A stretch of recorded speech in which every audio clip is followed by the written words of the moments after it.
All right, so in this lecture, you're going to see an edited version of a brainstorming session that myself, Davis, and Maja and Jure did, where we are brainstorming experiment ideas, which you can find in column A here of this spreadsheet, for bringing more Richard personas through the Google Merch Store funnel.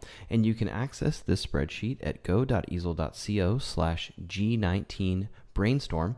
And you can also see which funnel stage we assigned the experiment idea to, and a couple of these rows have been ranked by us based on their impact, confidence, and ease, or their ICE score. And you can find the full version of the brainstorming session, a link to it, in the study guide for the course. All right, let's dive into the brainstorming session. Right. So the $1 million question for us is how to make sure that people persona buy more Google merch in Google Merchandise Store. We'll brainstorm our way throughout the funnel, starting with the top of the funnel. So we'll discuss channels a little bit, how persona gets aware that the brand, this store exists, how do we just like generate traffic to the store, and later on we'll move towards more delicate stages. So let's hit it off with something that is easy, a little bit easier to do with awareness channels. So Jure and I have been diving into analytics. That has been crazy.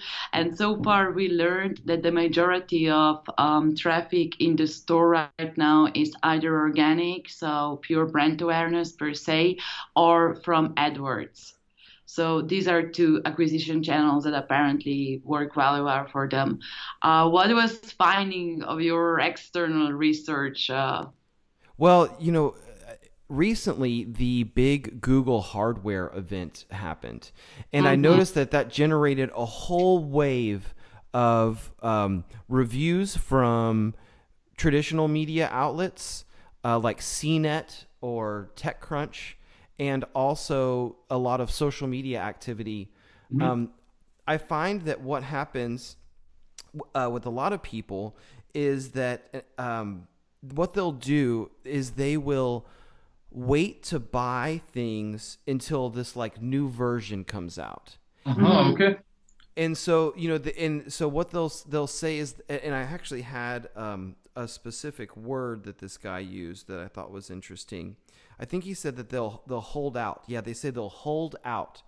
So people hold out until a big event and then they buy. So there's something there to that.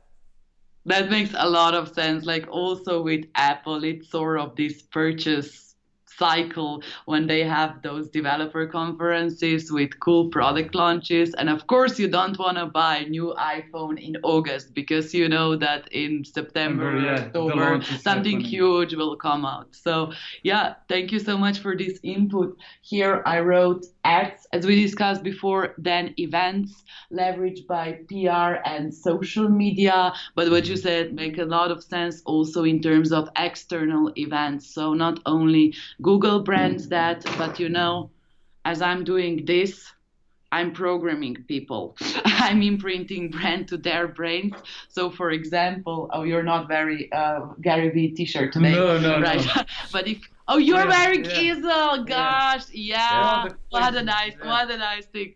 So that would be like a little bit of a non-conventional PR, just like to see people from companies that you kind of like that are in the same cluster as you wearing those stuff gets you inspired. Well, then let me interject here a little bit, Maja, because I know that Jure was just recording a podcast of his own talking about influencer marketing. Yeah.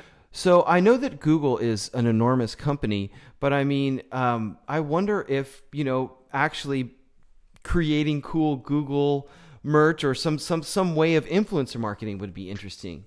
Yeah, I think this could be interesting because I was just going to mention this because actually person are buying what they are seeing, so they need social proof because when someone wants to buy a product, they don't want to be the first to buy it, right? And you actually, when you see a celebrity or influencer on Facebook, Instagram, YouTube, Google, LinkedIn, you actually build the trust when you see someone's wearing Google t-shirt. or something like that. So I think a good strategy here would be actually to find 5 or 10 local influencers, send them your Google merchandise for T-shirts, different accessories, hoodies, and to make them take a photo or video and post them on social media or on YouTube, and then just build the branding.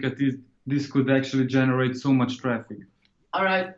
I know that we have a lot of ideas here, Yeah. and that happens all the time. So people Yeah, have a that's lot good of in the ideas first at the phase. top Yeah. of the funnel. Yeah. When it comes to revenue maximization, you end up by having 3 or 4. So if you're all right, we could move towards acquisition. Cool. Let's do it, Maja. Yeah, you lead. Acquisition is this wonderful stage of the funnel when you can actually identify a person. So if you are an e-commerce, acquisition moment would happen as soon as you get like somebody's email. So this happens on a landing page, and how you acquire a customer is actually the most important step and the first step of being able to talk directly to them. So this is sign up for free trial, this is create account, this is put your email in order to download something.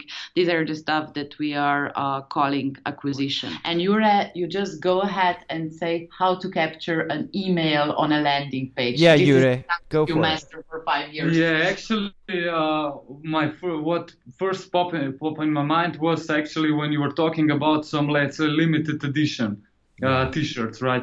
What about if we would just create something like a pre-order or something like a waiting list to actually, before we launch, before we open the sales for one T-shirt, how about just join the waiting list and just leave an email and join the waiting list and get the email with this kind of tactic? Waiting What do you list think? is a nice one. Great. It's such a great. Yeah, or also if one T-shirt is sold out or something like that, how about leave an email there? Or maybe if you leave an email, we give you an extra discount for, let's say, when you buy 1 or 2 T-shirts, or you can buy a package of T-shirts. Jure, I cannot write that quickly. Sorry for that. It's cool. It's cool. Let's maybe move to the next stage of the funnel, which is called activation. And if we would be, for example, selling apps or software as a service, activation would be as soon as somebody does an action that really demonstrates value of the product. So as long as you have this wow moment that you say, oh, I get it, this is what this product does for me, I can use it now, it makes sense. And for apps, it would be something like go and play your first game if it is a gaming app. If you are, for example, building personas, that would happen when you would actually finish the onboarding flow. So yes, no, I can finally use this tool. But for e-commerce, it's a little bit different and tricky. Some people say that activation happens as soon as you add a product and end in the cart. That's what I was thinking, yeah. But others say that activation is actually the first purchase. Mm-hmm. And why I specifically like this idea, as also students will see in tutorials, is because we just saw in Google Analytics that 75% of their revenue comes from returning visitors.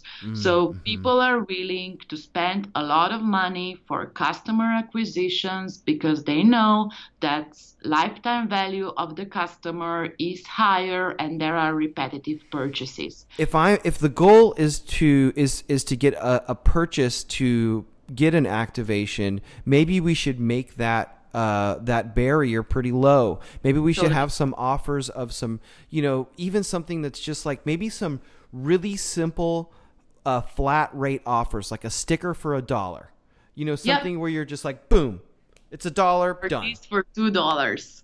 And these are the easy targets. Yes. So to say, purchasing baits, how would we name that? Special offers. Got it. That's a good one.